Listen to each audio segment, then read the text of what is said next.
Everyone and welcome back to my channel. Let's start with our today's video. Today we are going to cover the part of weighted average cost of capital. In the last few videos we have covered the topic of specific cost of capital. तो अभी तक जो हम part compute करते आ रहे थे वहाँ पे हम स्पेसिफिक कॉस्ट ऑफ कैपिटल को कंप्यूट करते थे, यानी कि हमारे पास 4 टाइप्स ऑफ सोर्सेज थे, जिसमें से एक आपका इक्विटी था, रिटेन अर्निंग्स था, डिबेंचर्स था और प्रेफरेंस शेयर्स था। तो इनके हर एक सोर्सेज को हमने कंसिडर करते हुए हमने उसकी कॉस्ट को कैलकुलेट करना सीख लिया था। अब हम कंप्यूट करेंगे कि weighted average cost of capital कैसे कैलकुलेट करते हैं। दैट मीन्स कि अगर हम ये सारे सोर्सेज को क्लब कर दें, यानी कंपनी का जो भी कैपिटल स्ट्रक्चर होगा उसकी टोटल जो हमारी कॉस्ट आती है, यानी कि वेटेड हमारी जो कॉस्ट आती है वो हमारी क्या होगी, उसी को हम लोग क्या कहते हैं, weighted average cost of capital कहते हैं। As mentioned earlier, the second stage is the calculation of cost of capital, is to find out the composite or the combined cost on the basis of cost of individual sources, and this is done by using the weighted average method. तो यहाँ पे हम किसका method use करते हैं, weighted average method use करते हैं. Now what we do is basically we calculate the cost of a specific source of capital. जो सबसे पहला काम होता है वो हम लोग क्या करते हैं, यहाँ पे हम cost of specific source compute करते हैं, यानी जो भी एक हमारा पहला इंडिविजुअल कॉस्टिंग होती है वो हम कंप्यूट करके निकाल लेते हैं. Second method, we assign the weights. Mostly we assign the weightage of the capital on the basis of proportion method. That means कि कंपनी की जो भी टोटल कैपिटल स्ट्रक्चर होगा उसका एक सोर्स कितना पोर्शन को कंट्रीब्यूट कर रहा होगा वही हमारी क्या बन जाती है, वेट्स होती है.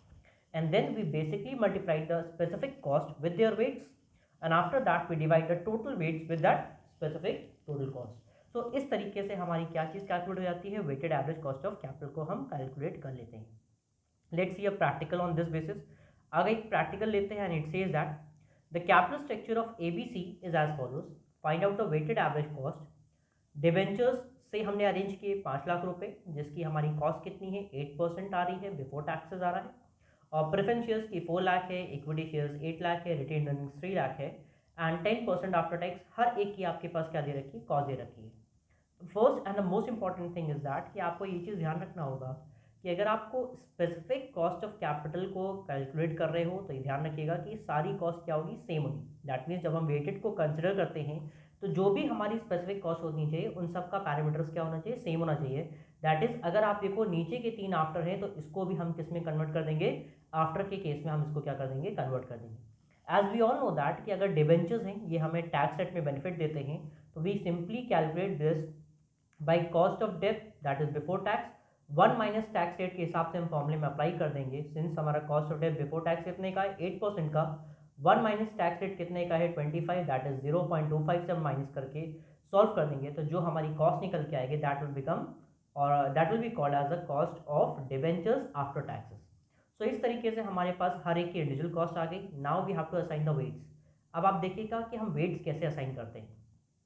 देखिए सबसे पहले क्या है कि आपने हर एक की कॉस्ट लिखी. बाई डिबेंचर्स आपने 5 लाख अरेंज किया, प्रेफरेंस शेयर से 4 लाख अरेंज किया, इक्विटी शेयर 8 लाख अरेंज कर दिया, रिटेन अर्निंग से 3 लाख अरेंज कर दिया. तो टोटल आपकी कॉस्ट कितनी होगी, 20 lakh. And on that basis you have to combine calculate the weights. Weights के लिए देखिए क्या है, डिबेंचर्स की टोटल वैल्यू कितनी है, 5 लाख. 5 लाख डिवाइड बाई 20 लाख अगर हम सॉल्व करेंगे, ऑब्वियसली 20 लाख अगर हम करेंगे तो ये वैल्यू कितनी हो जाएगी, 0.25 आएगा. Value will be equal to how much, 0.25. दूसरी बात अगर हम वही चीज़ हम करते हैं भाई 4 लाख, दूसरी कॉस्ट हमारी कौन सी, प्रेफरेंस शेयर्स की है, तो हमने फिर से कंप्यूट किया 4 lakh divided by how much, 20 lakh. 4 lakh divide by how much, 20 lakh. तो इसको सॉल्व करने के बाद हमारे पास वैल्यू कितनी हो जाएगी, 0.20%. 8 की ब्याज पे करेंगे तो यानी 0.40, और 3 लाख से ब्याज पे करेंगे तो 0.10. तो इस तरीके से हमारी वेट्स आ गई. स्पेसिफिक कॉस्ट क्योंकि हमें बिफोर टैक्सेस में कंसिडर करना था तो हर एक की वैल्यू डायरेक्टली गिवन है. Now we just need to multiply these two. अब हमें वेट और उनकी स्पेसिफिक कॉस्ट को यानी इस W की वैल्यू को इस X से क्या कर देना होगा, मल्टीप्लाई करना होगा. 0.25 into 6 is equals to 1.50. 0.20 into 10% is equals to how much, 2. 0.40 into 12 is equals to 4.8 and 0.15 into 10% is 1.50. That means overall हमारी कॉस्टिंग कितने की आ रही है, 9.80 की. और 9.80 को अगर हम फाइनली निकालते हैं, weighted average cost of capital क्या होता है, summation WX upon summation W. Although आप नोटिस करोगे कि यहाँ पे जो W की वैल्यू दैट इज इक्वल टू 1, तो हमने यहाँ पे स्पेसिफाई करने की हमें कोई भी जरूरत नहीं पड़ी. हमने डायरेक्टली लिख दिया कि summation WX will be called as our weighted average cost of capital. तो इस तरीके से आप अपना वेटेड कॉस्ट ऑफ कैपिटल को क्या करते हो, कंप्यूट किया जाता है। Let's see another practical, a practical और मैंने आप लोग के साथ में डिस्कस करना चाहूँगा। In this practical we see that X has the following capital structure, equity share capital expected dividend कितने का है, 12% का, और वो 10 लाख रुपीज़ का है, हमने अरेंज किया। प्रेफरेंस शेयर से हमने 5 लाख रुपीज़ अरेंज किया, that carries an interest of 10%, and loan आपका 8% का है, वो दैट मीन्स इंटरेस्ट कितने का, 8%, और 15 लाख उससे हमने अरेंज किया। The basic point it says that कि यहाँ पे जो आपके पास दे रखा है taxation that is equal to how much, 25%, ये क्वेश्चन में गिवन है। अब आपको क्या करना है भाई, इंडिविजुअल कॉस्टिंग आपको हर एक की क्या करनी है, कैलकुलेट करनी पड़ेगी। Starting with the first and the most important one, सबसे पहले कॉस्ट ऑफ इक्विटी।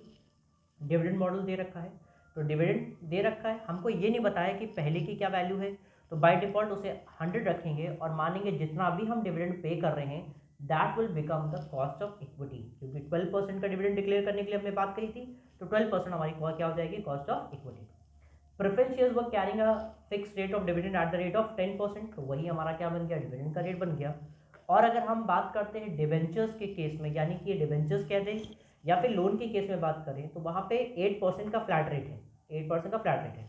बट आप लोग कहोगे कि यहाँ पे आफ्टर टैक्स इसलिए क्यों लगा दिया गया, तो इसका बेसिक पर्पज ये होता है क्योंकि as compare to other two, यानी इक्विटी और प्रेफरेंस शेयर्स में अगर हम बात करें तो डिवेंचर्स में या लोन में एक एडवांटेज ये होता है, they have some type of tax relaxation. आपको मैंने अपने लास्ट वीडियोस में बताया था कि डिवेंचर्स हमें क्या करता है, टैक्सेशन के टाइम में थोड़ा बेनिफिट दे देता है। इसी चक्कर में अगर हम इसकी कॉस्ट ऑफ डेप्ट कैलकुलेट करेंगे बिफोर टैक्सेस, तो वो हो जाएगा कितना, कॉस्ट ऑफ डेप्ट before taxes 1 minus tax rate कर देंगे, तो we get the answer as cost of डेप्ट after tax, and hence 6% will become the cost of डेप्ट। तो इस तरीके से आपने सारे मोड्स की, आपके पास 3 मोड्स हो गए, एक इक्विटी का, एक प्रेफरेंस शेयर्स का, और एक आपका किसका हो गया, डेप्ट यानी कि लोन। बाकी वही पुराना कॉन्सेप्ट आप फिर से देख सकते हो जैसे अभी तक हम सॉल्व कर रहे थे। एंड इसमें क्या दिया हुआ है, इसमें दिया हुआ है इक्विटी से हमने कितना अरेंज किया, 10 लाख रुपीज़, प्रेफरेंस शेयर से 5 लाख, और लोन से कितना अरेंज कर लिया, 50 लाख। तो टोटल हमारे पास कितना हो गया, 30 लाख।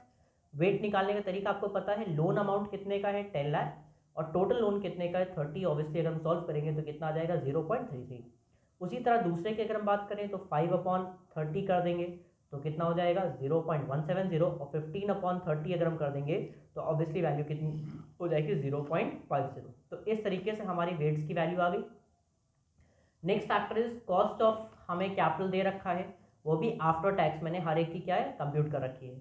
आपको पता है अब हमको क्या करना होगा, W और X को क्या कर देंगे, मल्टीप्लाई कर देंगे, तो हमारी cost of weighted average cost of capital individual की आ गई। जब इसका टोटल कर देंगे that is 8.66, that will become our weighted average cost of capital for all the sources, since that is the value of cost after taxes है। अगर आपको बिफोर टैक्स पे लगाना है तो आप सेम चीज़ क्या करिएगा, क्या लिख देंगे, after tax 1 minus tax rate, जो कि हम फॉर्मूला यूज़ करते आ रहे थे प्रेफरेंस शेयर्स पे भी और डिवेंचर्स पे भी, वही फॉर्मूले के ब्याह पे हम इसे कन्वर्ट कर सकते हैं in the form of before taxes भी कन्वर्ट कर सकते हैं। तो इस तरीके से we can easily calculate the cost of डेप्ट before taxes, or we can see that we can easily calculate the value of weighted average cost of capital. So that's all for today. Have a good day.